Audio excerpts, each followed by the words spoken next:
থেকে, খ্রিস্টান ধর্ম শুরু হওয়ার থেকে। এর পূর্বে তারা রোমানদের, এই রোমানরা জানুস নামক এক মূর্তির পূজা করত। এই মূর্তি তাদেরকে মনে করত যে এই মূর্তি তাদের সব। এজন্য তারা তাদের ইংরেজি, এটা খ্রিস্টানদের, এই ইংরেজি তাদের বছর শেষ হয়ে গেলে রাত 12টার আগে এই জানুসের 2টা মুখ বানাইত, সামনের একটা মুখ আর পিছনের তার আর একটা মুখ। তো এরা রাত 12টার আগে পিছনের মুখের কাছে যাইয়া তারা পিছনের সবকিছুর ব্যাপারে ভুল ত্রুটি ক্ষমা চাইতো, যেগুলো হয়ে গেছে এগুলো হয়ে গেছে। যখন রাত 12টা আসতো, কারণ তারা তো মনে করে রাত 12টার পরে দিন শুরু হয়, আবার রাত 12টার পরে দিন শেষ হয়। একদম মিথ্যা। এটা বোকা মানুষও বোঝে যে রাত 12টায় কোনোদিন এই দিনের ওলটপালট হইতে পারে না। আর আল্লাহ তাআলা বলতেছেন সূর্য উদিত সূর্য অস্তমিত। কত সুন্দর! কথার সাথে কাজের সাথে মিল আছে কার? আল্লাহ। এই শয়তানগুলোর কথার মধ্যে মিল নেই, আবার এগুলোর তাই মানে। তো ওরা মনে করে যে এই বছর শেষ হয়ে গেছে রাত 12টার পরে। ছাগল রাত 12টার পর শেষ হয় কেমনে? এখনো তো রাত প্রায় 5-6 ঘন্টা হয়ে গেছে। আবার আমাদের কিছু ওই যে 3 নম্বর ওই বাচ্চার সাথে সেও লাফাইতেছে, দেখে দেখে সেও ডেকসেট বাজায় আর লাফায়। তোর যদি রাত 12টায় পরিবর্তন হইল কিভাবে? রাত তো এখনো রয়ে গেছে, তাই পরিবর্তন হইল কেমনি?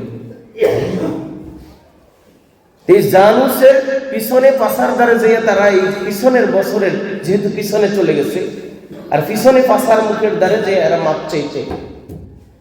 এই রোমানদের সময়, খ্রিস্টানের পূর্বের ঘটনাগুলো, এগুলো গুগল নেট সার্চ দিলেও পাওয়া যায়। তারা পিছনে যায়, তার পিছনের বছরের সবকিছু 12টার আগে তারা মাপ চাইয়ে নিত তার পিছনের মুখের কাছে। যখন 12টা চেঞ্জ হয়, তাদের যে ধারণা থিওরিক্যাল 12টার পরে চেঞ্জ হয়, তারা আবার সেখানে 12টার পরে আইসা, সামনে আইসা তারা তাদের আগামী 1 বছরের সমস্ত কিছু জানুসের থেকে তারা প্রার্থনা করত। যে তারা মনে করত, তারা একটা বিশ্বাস করত যে জানুস তিনি দেবতা, তিনি দেওয়ানিওয়ালা, খাওয়ানিওয়ালা, পালনিওয়ালা, ভালো কিছু করনেওয়ালা, তকদিরের পরিবর্তনকারী, সমস্ত কিছুর মালিক একচ্ছবত্ব। তারা রোমকরা মানতে কাকে? জানুসকে। এরপরে তারা এটা উদযাপন করত রাত্রে, 31st নাইট যেটাকে বলা হয়। আর আমাদের ছেলে বাচ্চারাও এগুলো উদযাপন করে। এই খ্রিস্টানদের কালচার যারা মানতেছেন, পোশাক পরতেছেন, বৈশা প্রস্রাব করার সুযোগ নাই, হারাইয়েই চালাই দেন। এইটা চালা, এর জন্য বাচ্চার, আমার ইয়ং জেনারেশনের আবার দোষ না, কারণ আমাদের পকেটের টাকা যায়, তাহলে দোষী আমি। আমাকে আমি বলি যে আমি দোষী, কারণ আমি পকেট দিয়ে কিনে দিচ্ছি টাকা দিয়ে। এই জানুস, যেটাকে এই দেবতার পূজা যারা রোমানরা করত, এই রোমানরা তারা বুদ্ধিমাত্রা দিয়ে এই জানুসের জিনিসটা গোপন করে তারা 31st নাইট চালু করে দিয়েছে মুসলমানের দেশে। মুসলমানের দেশে এই উদযাপন চালু করে দিছে, যেটা মুসলমানের সন্তানরা অনায়াসে মানতেছে। সে নিজেও জানে না যে কেন। ওই যে বললাম, ছাগলের 2 বান খাইতেছে, আর একজন হুদেই লাফাইতেছে। এই যে ওরা লাফাইতেছে, ওরা নিজেও জানে না যে 31st নাইট কেন উদযাপন করি। আরে বেটা, ইংরেজিটা যদি বাংলার দেশেরটা হইলেও তো একটা কথা থাকে। ইংরাজি খ্রিস্টানদের এই মিশনারি, তুমি মানো কেন, তুমি লাফাও কেন? এটা ও বোঝে না, যেটা আমাদের না তাও বোঝে না।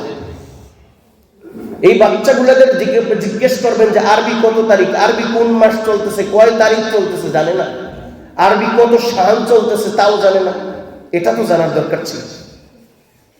আসলে সব দোষ আমি আমাকে দিচ্ছি, যে আমি আমার ছেলেকে শিখাই নাই, এজন্য আমিই অপরাধী।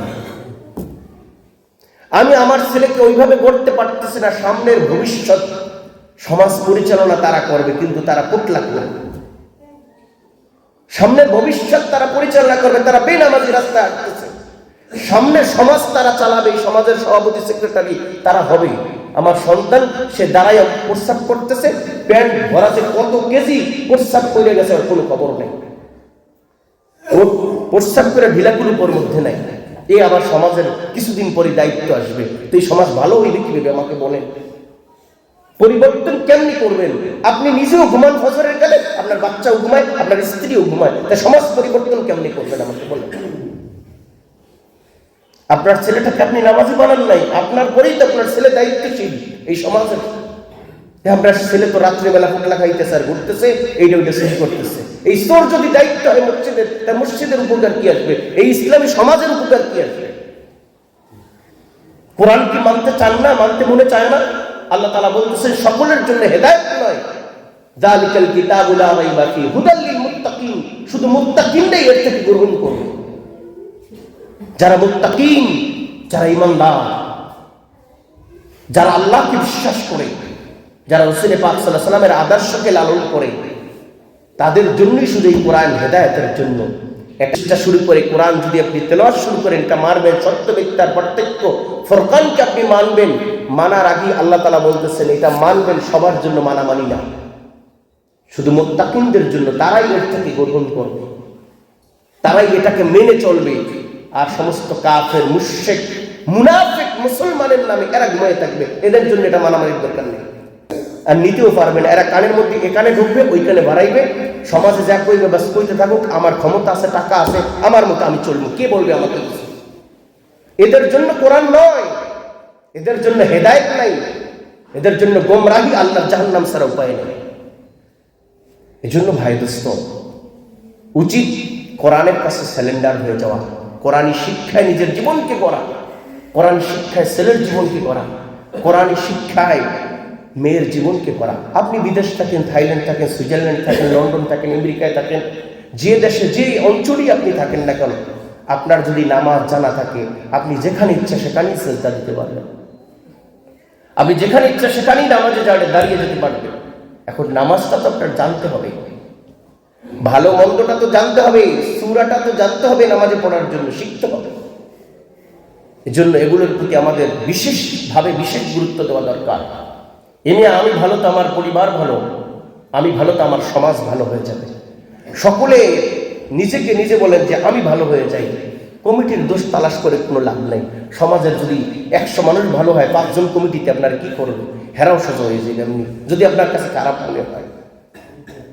এজন্য ভাই দোস্ত, আসুন কোরআনের ছায়াতলে আল্লাহর দেখানো সিরাতাল মুস্তাকিমের পথের দিকে আসুন, সেই ছায়াতলে ফিরে আসুন। খ্রিস্টানদের মিশনারির থেকে আপনার বাচ্চাকে রক্ষা করুন, আপনার মেয়েকে রক্ষা করুন, আপনার পরিবারকে হেফাজত করুন। পাশ্চাত্য এই খ্রিস্টানদের কীতি কালচার যত ঢুকতেছে, তত দেশের মানুষ ধ্বংস হচ্ছে। সুজলা সুফলা শস্য শ্যামলা সোনার বাংলাদেশের সোনার মানুষ আর নাই। আগেরকার মা বোনেরা পুরুষ দেখলে রাস্তা দিয়ে নাইমা, বাইরে নাইমা, ছাতি দিয়ে আমার মা কারাই দিয়েছে। প্রায় 5.5 মাইল আমার বাড়ি থেকে আমার নানা বাড়ি, আমরা হাইটে যেতাম, গাড়ি ঘোড়া তখন কম, হাইটে যেতাম। এই যে কাঠের ডান্ডের আলা ছাতি আছে আর কাপড়ের ছাতি, এই এক ছাতিতে 2-5-7 বছর যাইতে। আল্লাহ আল্লাহ, মায়া দেখতাম যে পুরুষ আসলেই বাস আমার এই সঙ্গে নিয়ে রাস্তার পাশে নিয়ে একদম চুপ করে কারাইছে, বোঝা গেছে পায়ের আওয়াজ যে না এই অনেক দূরে গেছে, বাস এরপর হাঁটানো। আর এখন নারীর তো কথা আর বলার কিছু নেই, তা একজন প্রেজেন্ট আমাদের চাক্ষুষ চর্মচক্ষে আমরা দেখতেছি। তো এখন এই যে আপনি বলতেছেন ডিজিটাল শিক্ষিত, উন্নত জাতি, উন্নত শিক্ষিত, এটাই কি উন্নত? যে মা ছেলেকে বিবাহ করবে, ছেলে মাকে বিবাহ করবে? সেই খ্রিস্টান মিশনারি তো আমার দেশে চালু করতেছেন আপনি। এই জন্য এই সাদা চামড়াওয়ালাদের কালচার থেকে নিজেদেরকে হেফাজত করুন, এদের পোশাক পরিচ্ছদ থেকে আপনার মেয়েটাকে হেফাজত করুন, এদের পোশাক পরিচ্ছদ থেকে আপনার ছেলেটাকে হেফাজত করুন।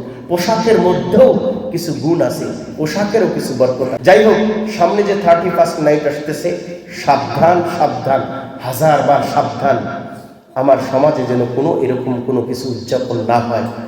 এটা সরাসরি একটা পূজা, এটা সরাসরি একটা কি পূজা, খ্রিস্টানদের পূজা।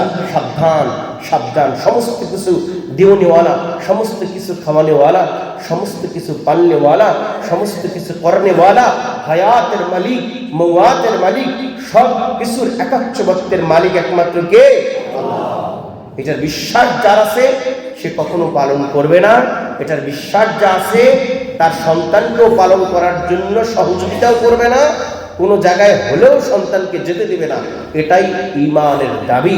আল্লাহ তাআলা আমাদের সকলকেই, গোটা সমাজকে, গোটা দেশবাসীকে আল্লাহ তাআলা সমস্ত অপসংস্কৃতি থেকে হেফাজত করে ইসলামী সংস্কৃতির মধ্যে ঈমান ও আমল নিয়ে আল্লাহ রাসূল পাক সাল্লাল্লাহু আলাইহি ওয়াসাল্লামের সুন্নাতের রঙে রঙিন হয়ে আল্লাহর কোরআন ফুরকান দিয়ে জীবনকে সিরাতাল মুস্তাকিমের পথে পরিচালনা করে ঈমান ও আমল নিয়ে আল্লাহর শাহী দুয়ারে আমরা সকলেই যেন উপস্থিত হতে পারি, সেই তৌফিক, হেদায়েত, রহমত আল্লাহ সুবহানাহু ওয়া তাআলা আমাকে সহ সবাইকে নসিব আতা করুন। আমিন সুম্মা আমিন।